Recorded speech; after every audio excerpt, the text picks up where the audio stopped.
안녕하세요. 연애버릇 여든까지 달코치입니다. 반갑습니다. 이번 영상은 바람둥이 그들의 심리와 원인에 대한 내용으로 말씀을 드릴 거예요.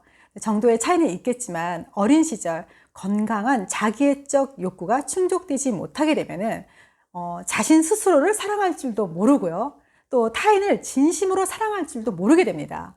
그래서 무조건적인 사랑을 받지 못하게 되었을 때 나는 문제가 있다라는 생각을 갖게 되고요. 그로 인해서 누군가로부터 사랑이나 관심, 인정을 받지 못하게 되면 스스로가 가치가 없다라는 생각을 하게 돼요. 그래서 뭐 관계 중독, 섹스 중독 뭐 이런 걸 갖고 있을 확률이 높죠. 그래서 불안, 뭐 외로움, 뭐 두려움, 뭐 허무함, 뭐 공허함 이런 게 있을 때마다 이분들은 그러한 감정으로부터 벗어나기 위해서 습관적으로 반복을 하게 됩니다. 뭐 눈칫밥으로 한 20여 년 동안에 그렇게 살아오신 분들이 그 사랑받기 위해서 얼마나 많이 노력을 했겠습니까? 그러다 보니까 본인들이 어떻게 해야 상대의 마음을 살 수 있는지, 또 어떠한 말로 상대의 감성을 자극할 수 있는지에 대해서 잘 알아요. 멘트의 달인입니다. 그러니까 연애 초기에 많이 하는 말들이 너는 다른 사람하고는 다른 것 같아. 너는 특별해. 상당히 매력적이야. 누구나 좋아할 타입이야. 나 그래서 불안해. 너 등 뒤에 아우라가 있어.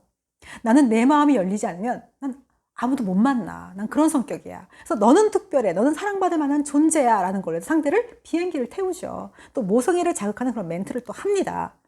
과거 아픈 것도 이렇게 쫙 펼쳐놓죠. 뭐 전 연인이 바람을 피웠다던가, 또 사랑하는 사람으로부터 버림을 당했다던가, 너무나도 사랑했던 관계였는데 아픈 이별을 했다던가, 또 아파도 아프다는 말을 못하고 살아왔다던가, 상대의 눈물샘을 자극을 시킵니다. 또 사랑해야 하는 이유에 대해서도 상당히 강하게 얘기를 하죠. 내가 너 하나만큼은 내가 책임진다. 너는 나를 좀 의지했으면 좋겠어. 그 예쁜 미소 나한테만 평생 보여줘. 또 내가 뭐 그거 하나만큼은 내가 평생 내가 책임지고 사줄게.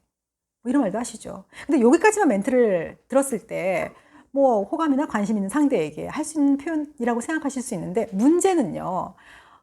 내 등 뒤에 아우라가 없는 거 나는 또 알아요. 그래서 상대가 좀 과장된 표현을 한다던가, 또는 뭐 좀 급하게 좀 접근해 온다든가 했을 때에는 좀 신중하게 관찰을 해볼 필요가 있습니다. 자, 그렇게 하고 이분들이 일단 상대의 마음을 사고 나면은 그때부터 이제 본색을 드러내기 시작하는 거죠. 그래서 이분들이 어린 시절의 욕구가 충족이 되게 되면은 마음 안에 있는 공간에 이렇게 사랑으로 채워지게 돼요. 그래서 이걸 좀 나눠주게 되고, 또 나도 좀 쓰고 이럴 텐데, 이분들은 그 공간이 채워져 있지 않는 거죠. 그러니까 이거를 누군가가 채워주길 바라는 거예요. 이미 이 공간은 손상되었다고 보시면 돼요. 그러다 보니까, 그러니까 이분들은 늘 애정에 대한 갈증을 느끼시고요. 늘 사람을 고파하세요, 이분들은. 네, 뭐 상대가 채워줄 줄 알았는데 못 해준다. 그러면 이제 이 공간이 이제 외로움, 이제 뭐 공허, 뭐 불안 이런 걸로 채워지게 되니까 이제 이것도 누군가 채워주길 바라는 마음에서 다른 관계에 또 집착하는 모습을 보이죠. 그러다가 들키게 되면 걔는 친구야. 걔한테 아무 감정 없어. 그런 또 반응을 보이시죠. 그래서 내가 연락하지 말라 그래도 연락하는 걸 나보고 어쩌라고. 그리고 또 상대를 바보로 만드는 경우도 있어요. 너한테 그 자신이 없냐? 네가 생각하는 것만큼 나 그렇게 잘나지 않았어. 걔는 내 스타일 아니야. 상대를 또 이상한 사람으로 만드는 경우도 있어요. 인간관계 다 끊으라는 거야? 사회생활 하면서 그럼 뭐 아무도 만나지 마? 너가 걔하고 연락하거나 만나지 말라고 이렇게 되면요, 걔 불쌍한 애야. 내가 도와주는 거라고. 너 어떻게 그런 관계까지 다 끊으라 그러냐? 너 걔 인정머리가 없냐? 이렇게 반응 보이세요. 근데 문제는요, 그 상대에게도 여자친구를 그 이상한 사람이라고 소개했을 가능성이 높아요. 근데 이런 이렇게 멘트만 이렇게 보았을 때도 상당히 자기중심적인 사고를 한다는 게 느껴지시지 않나요? 그래서 본인의 문제임에도 불구하고 본인들은 다 해피해 보이고 다 상대 탓이에요. 그래서 나는 문제가 없어. 나는 잘못한 게 없는 거야. 난 떳떳해. 나는 의심받을 짓 안 했어. 이겁니다. 이런 태도를 보이세요, 이분들이. 근데 이분들하고 또 연애를 하셨던 분들이 그 관계가 유지되는 걸 보면은 그 연애 초기에 했던 말, 이제 그런 걸 가지고 본인들이 나를 또 사랑해줬던 사람이고, 내가 또 이 사람과 헤어진다고 하더라도 뭐 다른 사람 또 이렇게 날 또 사랑해준 사람을 내가 못 만날 것 같다. 뭐 이런 생각에서 관계를 유지하시더라고요. 근데 그 착각이세요. 이미 그분들은요, 다른 관계에 집착하는 순간 이 말에 대한 유효기간은 끝난 겁니다. 그리고 이분들의 그 사랑으로 채워져 있는 공간이 채워져 있지 않기 때문에 이렇게 뭔가 이렇게 사랑도 받아본 사람이 또 사랑을 한다지 않습니까? 그러니까 이분들은 그런 걸 모르세요. 사랑하는 방법을. 그러다 보니까 본인들이 어떤 행동으로 해서 사랑을 표현하는 게 아니라 다 말로 하시는 거예요. 다 말. 그러다 보니까 이 말에 있어서는요, 또 어떤 책임 있는 말이라든가 또 지켜야 한다는 뭐 그런 게 없으세요, 이분들은. 그냥 본인들이 한 말도 잊어버리시는 거죠.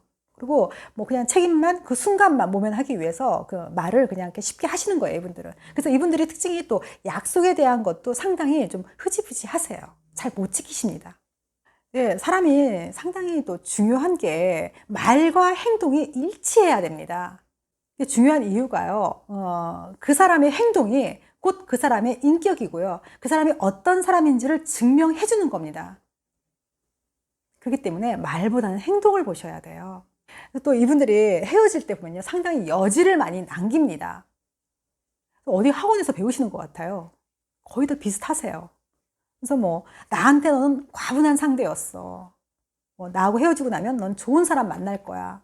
사랑하니까 뭐 놓아줄게. 또 뭐 너한테 내가 맞추기에는 난 너무 부족한 사람이야. 그런 말도 하시죠. 그리고 또 뭐 내 옆에 있기는 넌 너무 아까워.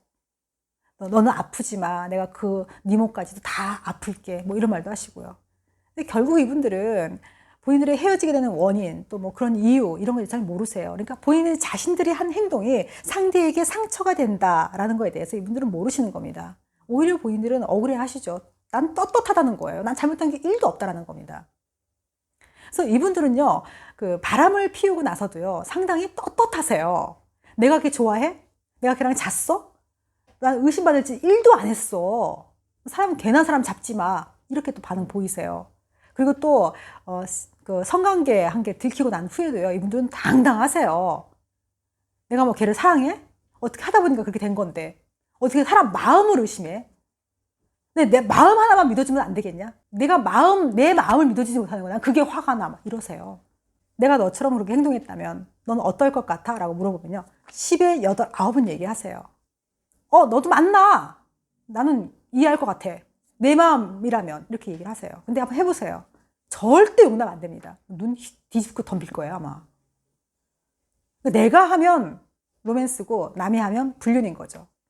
절대로 못 하십니다. 그리고 이런 분들이 특징이 어떤 거냐면, 여자친구 더 단속하고, 더 본인들은 바람을 피우십니다.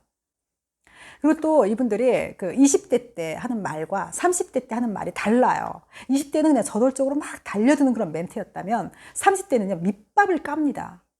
조건을 걸죠, 이분들이. 그래서 뭐, 진짜 사랑 한번 나 해보고 싶다. 그러니까 그동안의 사랑은 다 가짜로 만들고, 너랑 하게 되는 게 진짜다라는 느낌을 갖게끔. 그리고 나의 모습 있는 그대로 사랑해줄 수 있는 사람, 난 그런 사람을 원한다고. 무서운 얘기예요. 내가 뭔 짓을 해도 다 이해해주는 사람이 나는 필요하다는 거죠. 다 이해해달라는 거죠. 그리고 나는 뭐 구속받는 그런 연애보다 좀 자유연애를 하고 싶다. 이것도 요구가 웃긴 거예요. 왜냐면 내가 연락이 안 되어도 그렇게 뭐 그걸로 신경 쓰면 안 되는 거고, 내가 만나고 싶을 때 내가 만나는 거고, 그 뭐 딴짓하고 돌아다녀도 뭐 그렇게 해서 내가 바쁘다 하더라도 못 만나게 되면은 뭐 그걸 사람 구속하면 안 된다, 이런 겁니다. 또 뭐 기념일이다, 무슨 데이다, 나 이런 거 유치해서 나 그런 거 챙기는 사람들 보면은 나 정말 애들 하는 짓 같다고. 너는 그거 기대하지 마, 이런 거죠. 또 이분들이 뭐 만나온 기간이 중요하냐, 뭐 마음이 중요한 거다라고 하면서 빠른 성관계도 요구하기도 합니다. 그래서 이분들 같은 경우에는 본인들이 그 연인과 어떤 뭐 문제가 뭐 있어서 꼭 바람을 피우는 건 아니에요. 그 상대의 어떤 관심, 또 뭐 상대가 보이는 어떤 호감, 또 본인이 또 느끼는 그런 관심이나 어떤 호감, 뭐 이런 걸로 해서도 본인들은 나 살아있네. 나 죽지 않았어. 그런 그 본인들의 어떤 생사 확인을 하는 거예요. 심장이 뛰고 뭐 두근거리고 설레이고 이런 마음. 뭐가 문제여서 내가 바람을 피우고 이런 게 아니라, 그러니까 본인들의 습관이에요. 몸에 배어 있는 겁니다. 그러니까 늘 그 애정, 갈증을 느끼는 그 부분을 본인들은 해소를 하려고 하는 거죠. 그냥 뭐 쉽게 표현하자면 그냥 뭐 배고플 때 밥 먹는 것처럼 이분들은 그냥 뭐 그런 행동인 겁니다. 행위인 겁니다. 60, 70대가 되어도 바람을 피우는 이유가 뭔지 아세요?